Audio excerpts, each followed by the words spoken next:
Hello, very good morning to all, and welcome to a brand new week ahead. I hope that you guys have a restful week ahead for another of action-packed week that we may be expecting soon.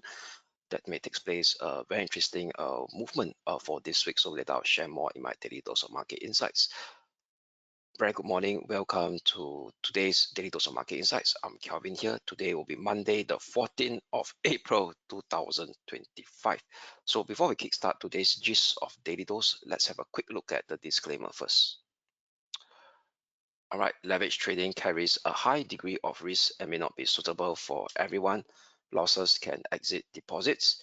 This presentation is not an offer or solicitation to buy or sell, nor financial advice or recommendation for any investment product, as well as any forecast, prediction, projection in this presentation is not necessarily indicative of the future or likely performance of the product. This advertisement has not been reviewed by the Monetary Authority of Singapore. All right, so as usual, before we jump straight into today's latest intraday technical outlook on the major cross asset classes that we cover on a daily basis, that means i.e. the major dollar pair, the major stock indices, and the two key commodities asset classes, which is gold XAU/USD and West Texas crude oil. Let's have a recap what has taken shape last week, over the weekend, and this morning in terms of news flow, economic data release, and as well as most importantly, their impact on their respective key intraday asset movement. All right, so we know that this couple of weeks, most of the forefront has been centered around trade tariffs news flow. So on last Friday, we have pretty much dramatic news flow pertaining to the US reciprocal trade tariffs. So let me share with you what are the news flow and how does it impact the market at this juncture. So on Friday, what we could see over here is that China up US tariffs by 125%. Okay, that means from 80+%, it jumped to 125%. And what the Foreign Ministry of China saying that the duties on US products heading to China, that will be the maximum cap at this moment, 125%. And they called Trump levies as a joke over here. Then what after this particular we call it trade tariffs news flow, what US announced saying that they will actually try to they will exempt electronics product, okay, smartphones, laptop, computer, hard drives, and computer processors, memory chips, as well as flat screen display, that's basically semiconductor and electronics products, from the 125% China tariffs and his baseline 10% global tariff on nearly all other countries. So at this juncture, what it means that it seems to be that there is some kind of negotiation that is going to take shape between this US and the rest of the world pertaining to that rather prior aggressive reciprocal trade tariffs that was highlighted 1 week ago, right? And market actually rejoiced that. So if you look at on Friday, all the major stock in the US indices rallied in the green and closed more than 1%, right? The SPX up by 1.81%, the Nasdaq up 1.89%, the Dow Jones up by 1.56%, the Russell 2000 up 1.57%. All right, so that's for the US stock market. What's interesting over here is that over the weekend, that means on Sunday, in fact, Sunday Singapore time, early morning, oh no, sorry, Monday early morning Singapore time. That means we talk about 12 a.m., 10 a.m. Singapore time. All right, there was another news flow out from Trump himself, okay, stating that tariffs are coming for electronics after reprieve. That means what it means that this particular exemption that Trump gives, all right, towards Apple and Nvidia, because you know that Apple and Nvidia imports lots of their components part for the rent from the rest of the world rather than made in America.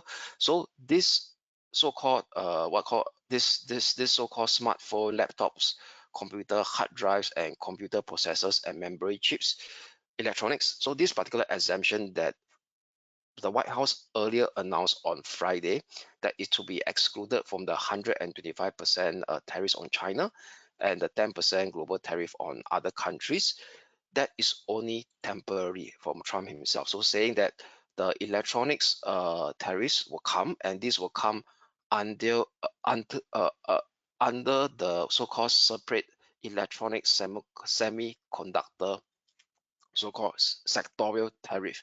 And he mentioned in his social media post that nobody is getting off the hook over here. These exempted products are just moving to a different tariff bucket. All right, and the administration will be taking a look at semiconductors and the whole electronic supply chain, he added. All right, so what he means that over here is that he's removing this particular electronic products, semiconductor, away from that reciprocal tariff and bundle it together at a separate tariff. All right. So it seems to us that right now this is going to be a very complex trade policy, trade tariff policy that the US White House going to be implemented at this juncture.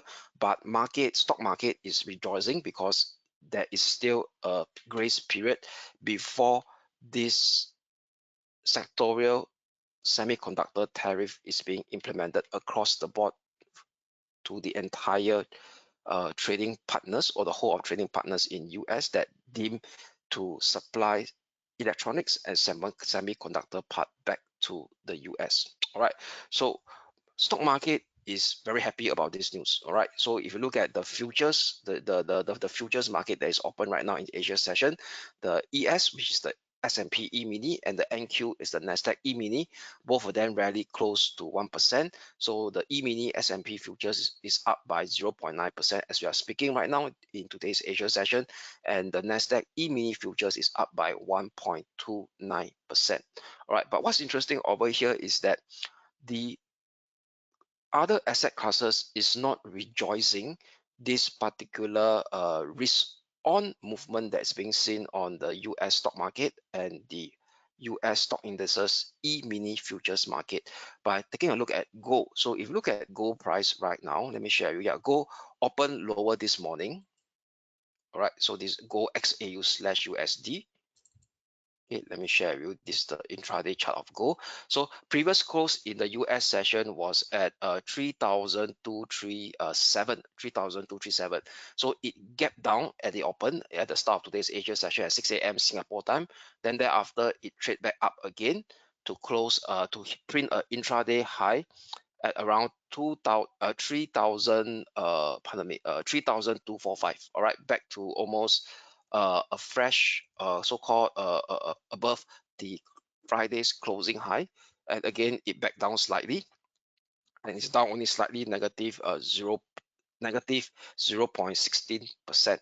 So we do not see a significant sell-off in the so-called in the gold market over here, the XAU slash USD. So the gold market is still not convinced, I would say, based on this risk on environment that is being seen on that US equity market on Friday, spreading over to the futures market this morning. But gold is not reflecting that risk on sentiment. And if you look at the currency market as a whole, the dollar continues to the dollar continues to remains weak over here.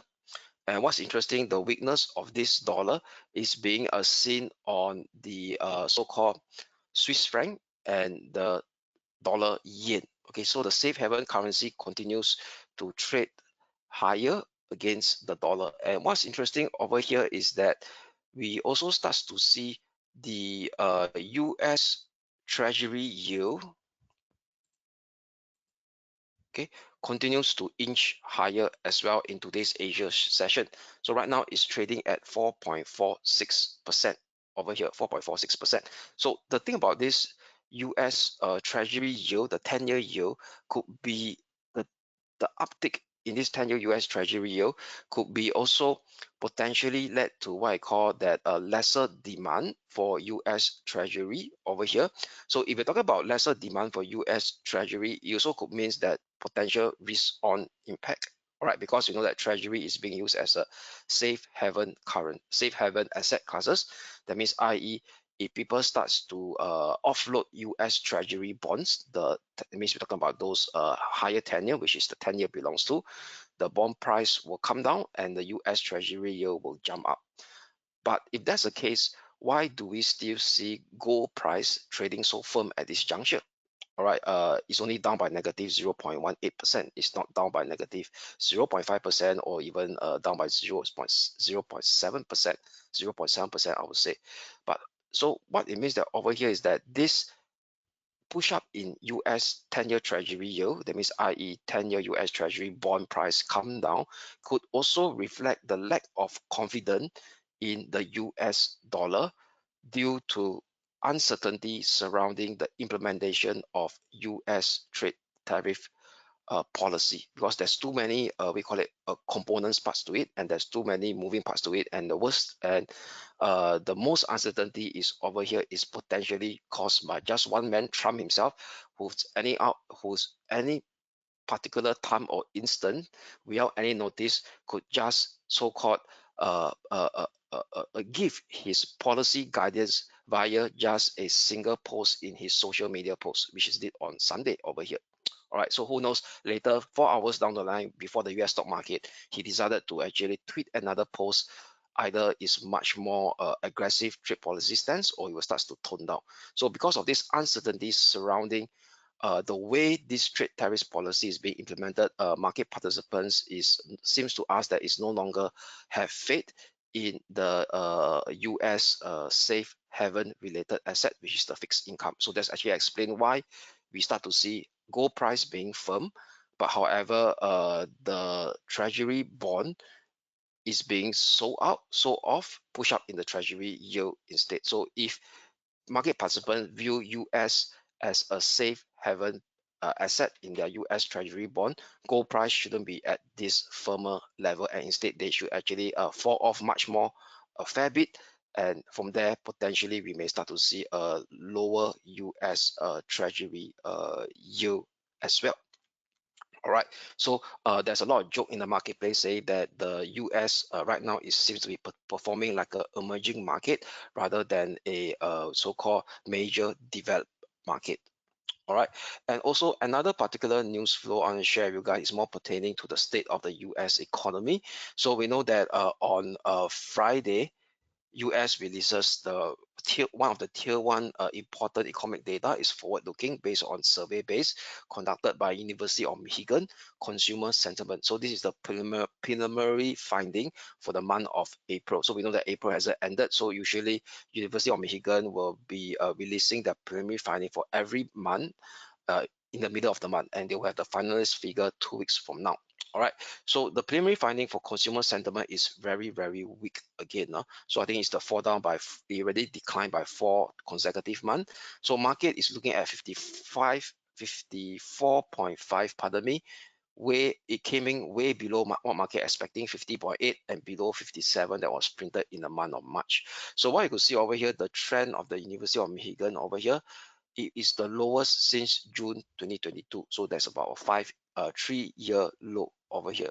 So if you look at the 10-year trend, okay, very clearly it is now shaping into a major downtrending phase. All right, clearly breaking out a series of higher low that has been in place since the low of July 2022. All right, so very clearly it's in the major downtrending phase right now in terms of consumer sentiment in US. And why is it important? Because we know that 3/4 of US economic growth is driven by the services activity, and services activity relies significantly on retail spending. And in order to retail spending to remain firm and robust, consumer sentiment got to be robust. So if consumer sentiment starts to be in a declining mode and it's slip into a major downtrending phase, like what you see on my chart over here, the 10-year trend, it implies that going forward, retail spending will likely to be on the weaker side of the story rather than a stronger side of the story. So it implies that there is a higher risk that US economic growth will slip in the next 2 to 3 quarters and may even go into a recession. And what's interesting over here is that we in the subcomponent of this, pardon me, where am I? Yeah, within the subcomponent of this survey that is being done by University of Michigan, they also survey uh, correspondence expectation on future inflation rate in the US from a short-term perspective to a long-term perspective. That means, i.e., they're looking at a 5-year inflation expectation. So that's 5 years from the day where University of Michigan did their survey on the correspondence, and also 1-year inflation expectation. That's more for the short term. So both the short and long term and short term inflationary expectations shoot up dramatically as well. So for the 5-year inflation expectation, it went by 3 basis points higher to 4.4% from 4.1% printed in the previous month of March. And the one that is rallied the most is the short-term 1-year inflation expectation, rallied by I call it 12 basis point. Okay, 120 basis point, pardon me. So it's about 1.2 percentage points, all right, to be precise, 6.7% above 5%. And this increase is the most that is around 34 to 40 years increase. So if you look at the 1-year inflation expectation, it jumped the steepest since November 1981. Look at this dramatic push up. So it seems to us that the prior so-called major downtrend phase from April 2022 high all the way down to November 2024 has ended, and what is now called kickstart is a potential medium-term uptrending phase or to major uptrending phase in terms of 1-year inflation expectation, as per conducted by the University of Michigan Consumer, we call it sentiment survey. And it's very similar for the longer term 5-year inflation expectation as well, as conducted by the University of Michigan. So it actually accelerated to the 4th consecutive month to 4.4%, and that's the highest since June 1991. So very clearly, previously it was just going sideways since January 2022 all the way towards the low of March 2024. Thereafter, it broke above this 2-year plus of sideways range and re-accelerated again. So it seems to us that since 2022 low until now, it's been in a major uptrending phase for this 5-year inflation expectation, as being conducted by this University of Michigan Consumer Sentiment Survey. So what it means that over here is that consumers are actually expecting inflation to hit higher. That means there could be a higher cost of business going forward, and this higher cost of business, input cost of businesses may not absorb this higher cost of pricing and may pass down to consumer. So with that, we start to see a consumer sentiment slow down. That means, i.e., there could be risk demand shock on the negative side of the story. That means a slowdown in growth. But however, the supply shock may come in as well to start to see a sticky inflation going forward. So if that's the case, that will lead to not a recession scenario, but a stagflation risk is building up based on the latest survey by the University of Michigan. That means if that were to happen, the US Federal Reserve hands are much pretty tight right now.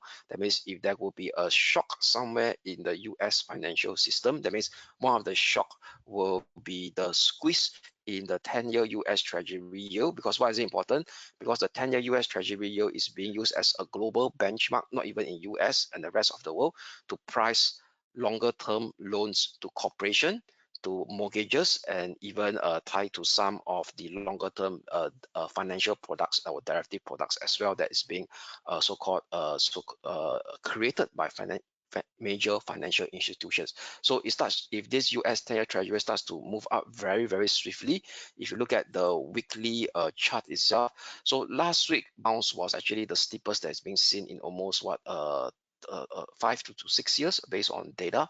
So if this swift rally continues on the US 10-year Treasury in terms of the way it moved very swiftly, timing and phase, market participants are now watching that the US Federal Reserve might step in and pump liquidity into the market. That is only possible provided that there is no inflation risk, because right now we also start to see heightened inflation risk as well from the way Trump administration is engaging in terms of their trade tariffs policy.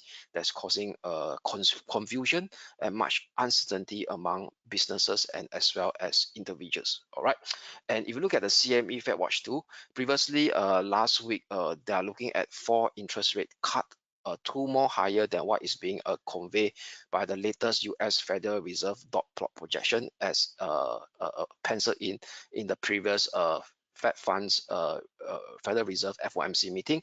That has been reduced to only down to 3.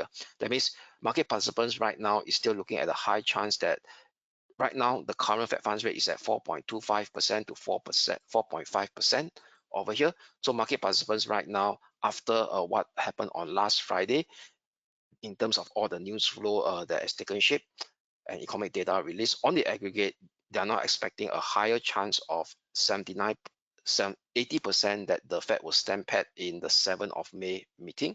That's about 3 weeks from now. No change, and the next cut may come in only at a higher chance of 88% on the June meeting. So 18th of June meeting, market participants expecting the Fed to cut one time to 4% to 4.25%. And during this meeting, the Fed will also release its latest dot plot projection as well. So that will guide market participants based on the Federal Reserve officials' latest reading on how Trump is going to actually implement his trade tariffs policy and their impact towards the real economy over here. And then thereafter, market participants is expecting only a slight chance of 55%, slightly more than 50%. I would say that not very strong, 55% chance only to cut it further on the 30th of July FOMC meeting to bring it down to 3.75%. And market is looking at either in December, which is much or October. So December, October, 62% chance by another 25 basis point to 3.5%, but the higher chance come at 85% chance to bring it down another the third cut potentially on the 10th of the 10th of December 2025 FOMC meeting. So what market participants is expecting that 85% chance by the time it hit 10th of December 2025, the Fed funds rate will be at 3.5% versus 4.25% right now. So that actually implies a potential of 3 interest rate cut, and that may change as well, given the fact that if there's more US Federal Reserve officials sounding they are more concerned about inflation risk rather than growth risk, that three interest rate cut potentially that's being priced in by the CME Fed Watch 2 now based on the Fed funds interest rate futures market contracts pricing, that could be tempered off as well. All right, so yeah, that is the news flow and data release that I'll like share with you guys that has taken shape so far over the weekend, and in relation to today's price action as well on the major cross asset classes. All right, so without further ado, let us now jump straight into the short-term intraday technical outlook on today's we call it viewpoint, I would say intraday viewpoint on the major asset classes. So then let me expand my screen as usual so that you guys could have a better view of the charts. Great. So let us start with the FX market first over here.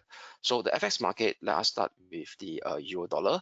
So we know that the euro dollar on last Thursday, it did a major bullish breakout over here, breaking above the long-term circular descending channel upper boundary, which is the resistance that is previously in place since January 2008 high. So this is a significant milestone on the euro dollar, indicating that it has a positive spillover impact into the dollar index as well.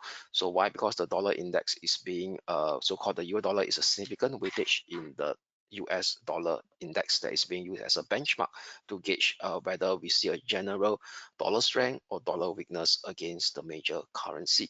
So what I could see over here is that the euro dollar continued to pierce up on Friday at 8 in the middle of the European session.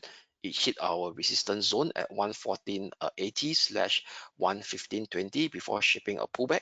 And today's Asia session, it attempt to actually trade close to the US session closing price again, US session close area as well at around the 140 figure level. So with that, we will have a tighten key short-term pivotal support level for today, taking into account of last Friday European session low at 120.40. So any potential pullback that is managed to hold above 120.40 short-term pivotal support level on the euro dollar, we will still maintain an intraday bullish bias for today.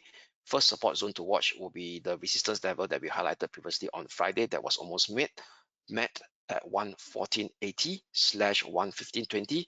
Above it potentially sees 116.60 / 116.90 next, which is also confluence with a Fibo short-term Fibo extension cluster level as well, or extension level as well, taken from the low of 18th of April.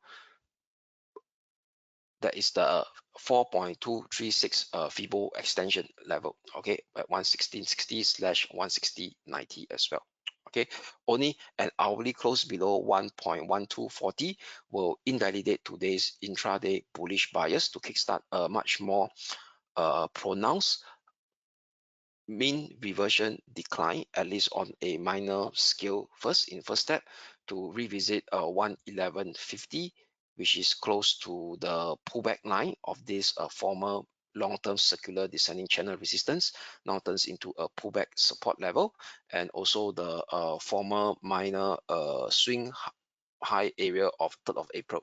A breakdown below 111.50 may trigger a deeper minor mean reversion decline scenario, exposing the next near-term support level at 110.70, followed by 1099, which is very close to coming very close to this rising 20-day moving average as well. So i.e., in a nutshell, overall the technical element still remains positive, at least on a shorter term basis on the euro dollar. So with that, we will maintain an intraday bullish bias for today using a tightened short-term pivotal support at 112.40 on the euro dollar.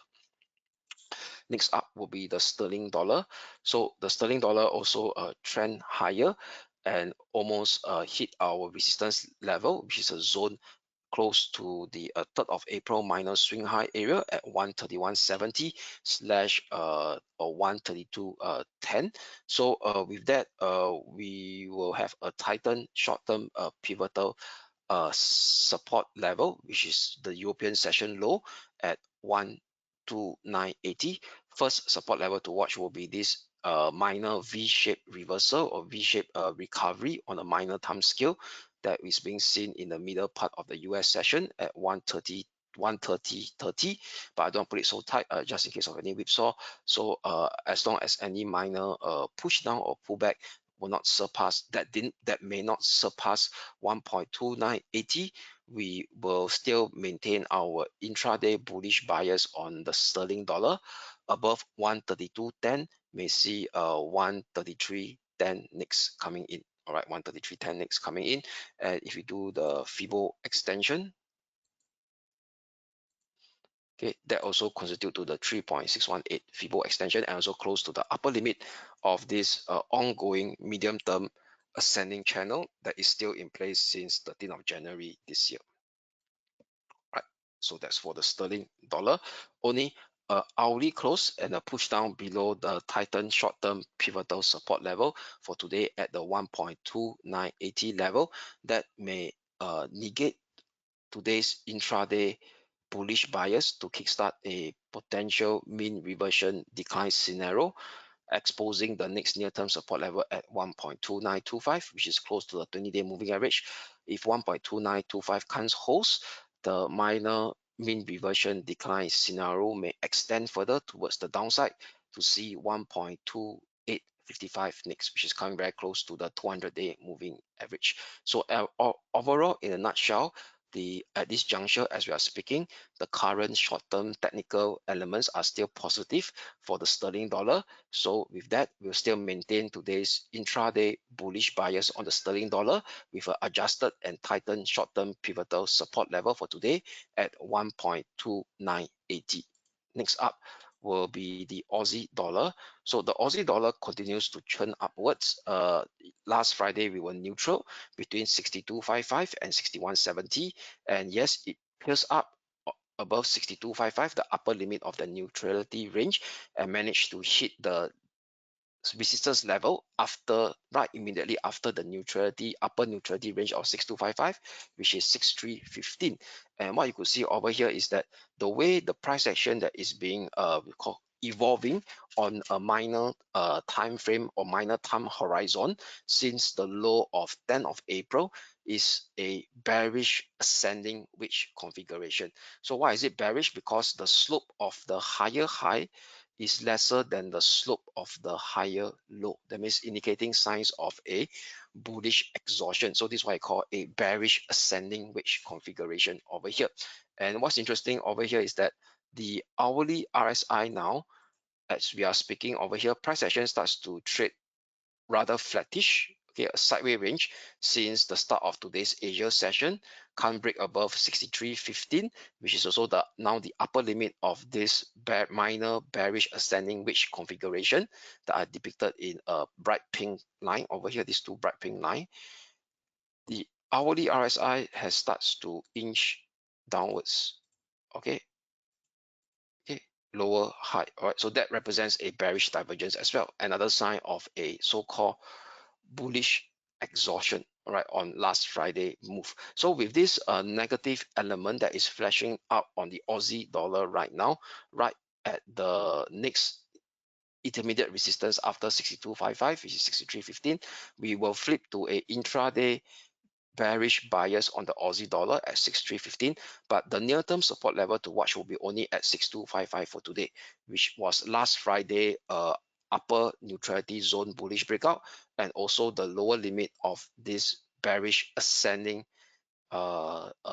wedge support level, okay, bearish ascending wedge support level, and also the 200-day moving average acting as a similar intermediate near-term support at 6255. So only a swift breakdown below 6255 will increase the odds of today's bearish bias to expose the next near-term support zone, okay, at this 6190, 6170 level. Okay, this level here.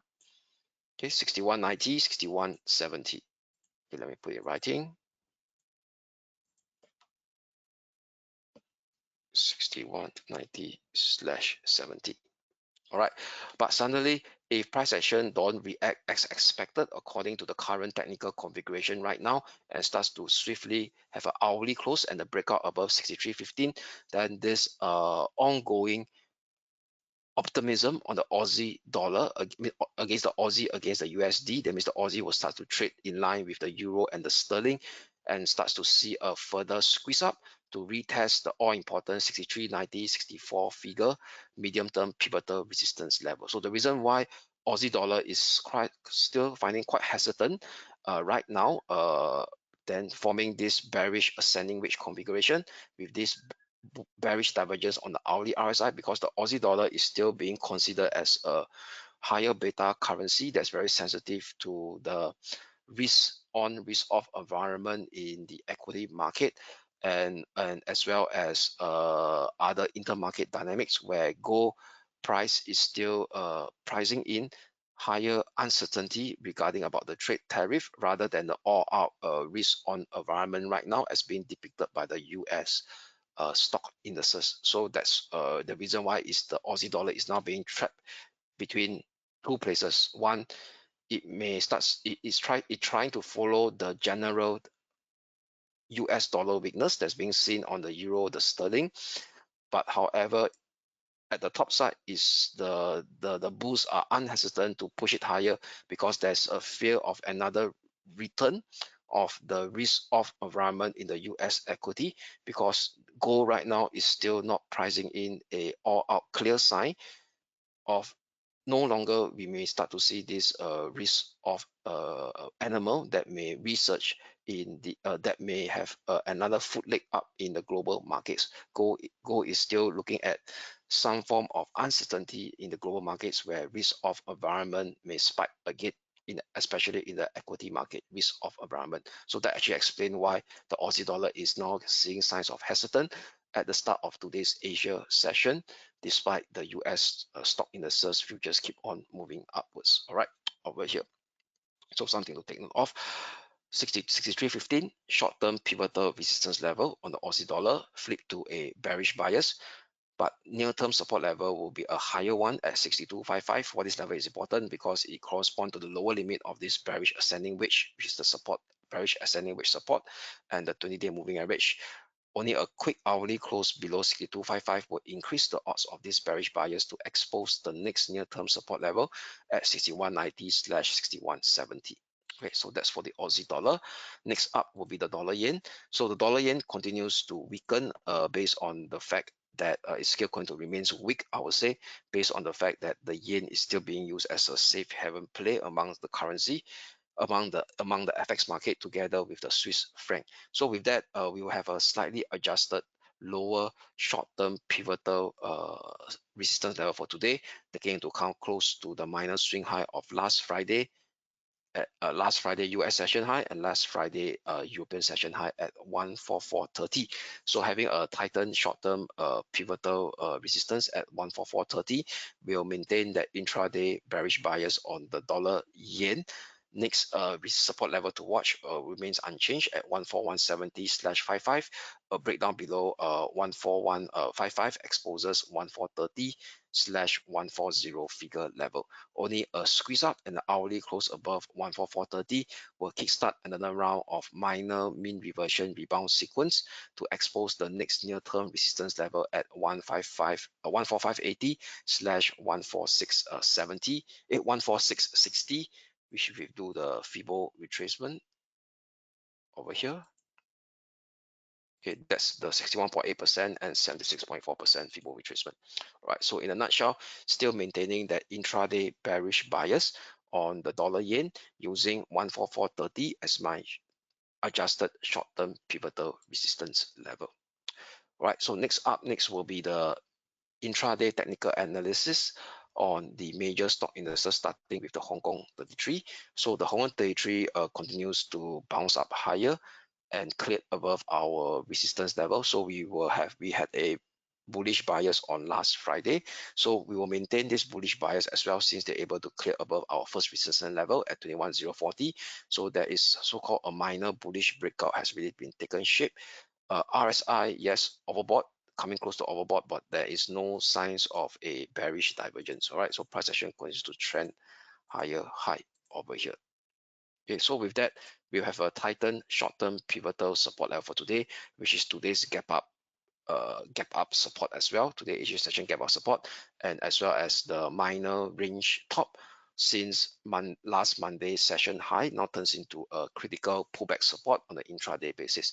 So tighten short-term pivotal support will be at 21,040 on the Hong Kong 33, representing the Hang Seng Index. We will still maintain the intraday bullish bias. Next resistance level to watch will be 22,740, followed by 22,220/22,500, which is close to the 50-day moving average, acting as a resistance level. Former minor swing low of 20th of February and 4th of March now turns into a pullback support. And if you do the Fibo extension taken from the low of 3rd of April, okay, it corresponds to the one-time Fibo extension. All right, only a sudden push down and hourly close below 21,040 short-term pivotal support level that will invalidate today's intraday bullish bias to see another choppy downward drift to expose the next near-term support level at 20,280, followed by 19,900, which is the 200-day moving average, acting as a similar support level as well. So i.e., in a nutshell, still maintain an intraday bullish bias on the Hong Kong 33 using a tightened short-term pivotal support level for today at 21,040. All right, next up will be the Nikkei 225, representing the, next up will be the Japan 225, representing the Nikkei 225. So the Japan 225 now is actually testing our short-term pivotal pivotal resistance level that we highlighted on last Friday, where we are expecting a slight drift downwards towards 32,425. But it seems that the probability now is lesser because the RSI now continues to print a series of higher high and higher low and hasn't hit the overbought region yet as we are speaking. So there's some form of a short-term momentum has taking shape on the Japan 225. So with that, I'll be using this former minor range, minor high that was seen on last Friday Asia session and European session breakout, now turns into a critical short-term pullback support level at 33,440.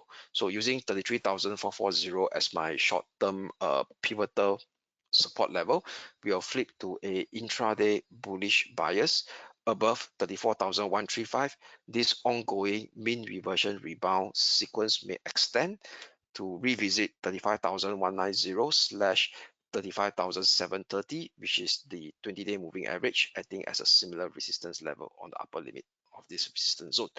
Only a breakdown and hourly close below 33,440 short-term pivotal support level will invalidate today's intraday bullish bias for the bears to gain a foothold back into the picture again, exposing the next near-term support level at 32,425. Below it may see a further extension to revisit 9th of April at minor swing high area at 31,350. All right, so due to the positive reading that's being seen on the hourly RSI right now, potentially this mean reversion rebound sequence may extend. So with that, we will flip to an intraday bullish bias on the Japan 225 using 33,440 as my short-term pivotal support level. All right, up next will be the Germany 30 representing the German DAX. So the German 30 continues to trade within our neutrality range so far. So still no change with that. We will still maintain a neutrality stance for today at 21,610, followed by 20,450 over here.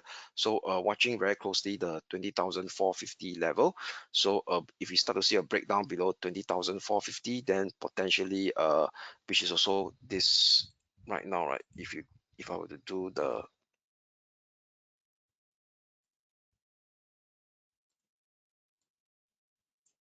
here, okay, that also correspond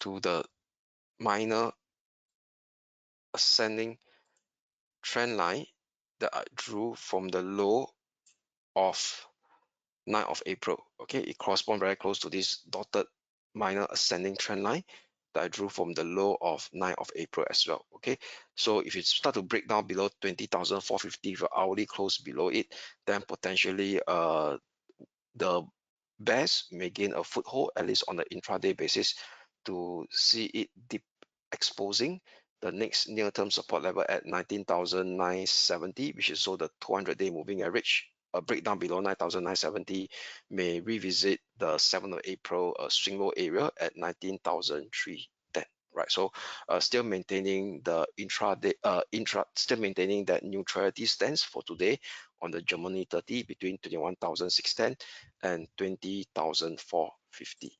Right, so that's for the Germany 30. Up next will be the major US stock indices, starting with the US Wall Street 30.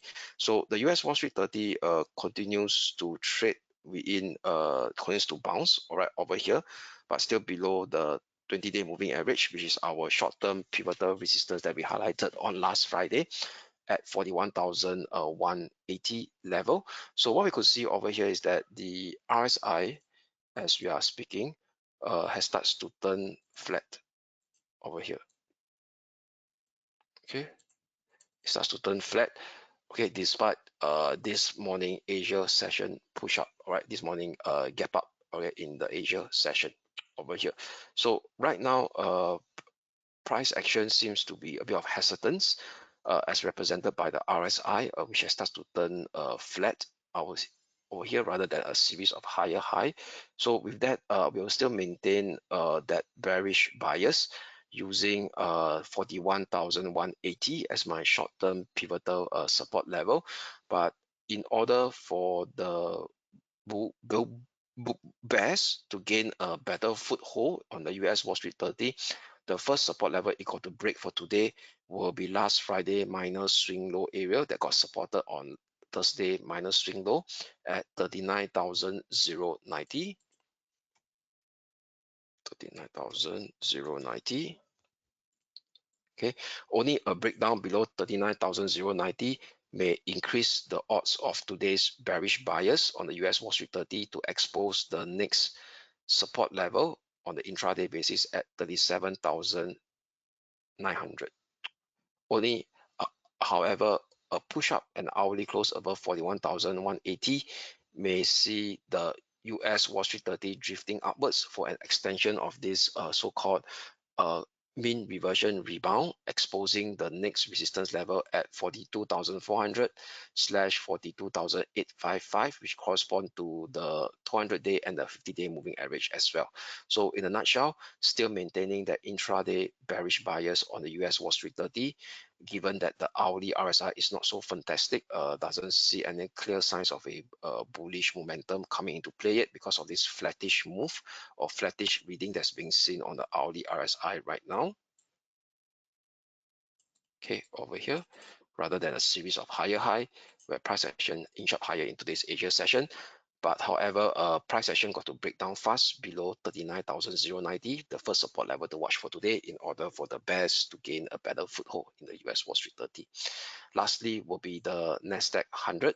So Nasdaq 100 now is going to drift higher towards this 19,280 level. Okay, 19,280 level. So with that, also very close to the 20-day moving average as well. So still no change. We are now looking at 19,280 as my short-term pivotal resistance level. The first support level to watch will be last Friday swing low area that didn't break over here at 18,130. So that's our first support level to watch as well. So for us, because right now it seems to us that the next support level to watch here in first step will be this minor swing high here, close to the gap up in today's Asia session at 18,580. Okay, so that's the first support level to watch. So after 18,580 exposes last Friday support level, which was managed to get support on the US session opening hour at 18,130. All right, so these are the two intraday support level to watch. Only a breakdown below 18,130 will allow the bears to gain a better footing to expose the next support level at 17,410. However, if price action starts to see a squeeze up and hourly close above 19,280, that would invalidate today's intraday bearish bias to see the extension of the mean reversion corrective rebound, exposing the next resistance level or next intermediate resistance level at 20,350, which is key because that is the intersection of the 50-day and the 200-day moving average right now as well at 20,350. All right, so i.e. still maintaining that intraday bearish bias on the Nasdaq 100, watching closely the 20-day moving average that is acting as a similar graphical resistance level at 19,280, which was last Friday short-term pivotal resistance level. Two key support level to watch for today on the intraday basis. In the first step, 18,580 followed by 18,130. Okay, so that sum up the intraday technical outlook on the major stock indices. So now very quickly, let's go to the commodities market, gold XAU/USD. So gold XAU/USD continues to push higher, can't have that bearish so-called breakdown, managed to cover back the gap in today's gap down in today's Asia session over here. There was a gap down, but managed to cover the gap and close higher. And with that, we will still maintain that bullish bias. RSI managed to hold above the 53 key prior support level and also above the 50 level mark. So with that over here, elements are still positive on the shorter term on gold XAU/USD. So we'll still maintain that intraday bullish bias on gold. First support level to watch will be last Friday European session low at 3,196, which is the pullback line of this medium term ascending channel bullish breakout. Previously was from the low of 30th of December, and last Friday it managed to stage that breakout and pull back from here. So this represents a kind of a short-term acceleration in price action for gold XAU/USD, but I don't put it so tight at 3,196. I'll look at slightly lower, which is the former minor swing high, former all-time high area at 3,168. So as long as 3,168 adjusted short-term pivotal resistance support holds, 3,168 adjusted short-term pivotal support holds, we'll still maintain that intraday bullish bias on go. Next resistance after 3,250 will be 3,280/290, followed by 3,325/3,335, which is the Fibo extension cluster level as well. Only a breakdown with an hourly close below 3,168 will invalidate today's intraday bullish bias to kickstart a minor mean reversion corrective decline sequence, exposing 3,135 and 3,094, which is very close to the rising 20-day moving average. So that's for Gold XAU/USD, still maintaining the intraday bullish bias with an adjusted short-term pivotal support level at 3,168. Lastly will be the West Texas crude oil. So West Texas crude oil continues to actually maintain above our support level, which is at 58.30, the short-term pivotal support, and the first support at 59.60 level. So still no change. The hourly RSI still managed to hold above this parallel ascending trend line. So with that 58.30 short-term pivotal support level, in order for this continuation of this second leg of mean reversion rebound that may play out on the West Texas oil, first resistance level to watch 63.36, followed by 65.40, which is also coming very close to the downward sloping 20-day moving average. Only a bearish breakdown and hourly close below 58.30 will resume the impulsive downward sequence to expose the next support level at 54.50/53.80. So i.e. in a nutshell, still looking for a potential bullish bias stance in today West Texas oil for the extension of another leg of a mean reversion rebound sequence that may play out as long as 58.30 short-term pivotal support holds. Right, so that sum up the intraday technical outlook on today's so-called broad-based cross asset classes. So before we go, let's have a quick look at today's economic calendar. What are the data to look out for today? So during the US and European session will be a rather quiet session for today. So the next important data will be out in 12 a.m. Singapore time, or news flow will be 3 Federal Reserve officials speaking. 12 a.m. will be at by Fed banking, 1 a.m. Fed Wheeler, at 6 a.m. Fed Harker, and at 7:40 a.m. Fed Bostic. And also before the start of day, those tomorrow 9:30 a.m. will be the release of RBA meeting minutes. All right, and first and foremost, because that is kind of an unscheduled one, will be any spontaneous so-called remarks up from the US White House administration at the start of today's US session that may start to actually take hold as well. Anything that related to trade tariffs situation or trade tariffs policy, because that could be a potential unscheduled timing. So do take note of that as well. All right. So with that, do have a great day ahead. I'm Kelvin here signing off, and I wish you all a great day ahead, and we shall speak again tomorrow. Thank you.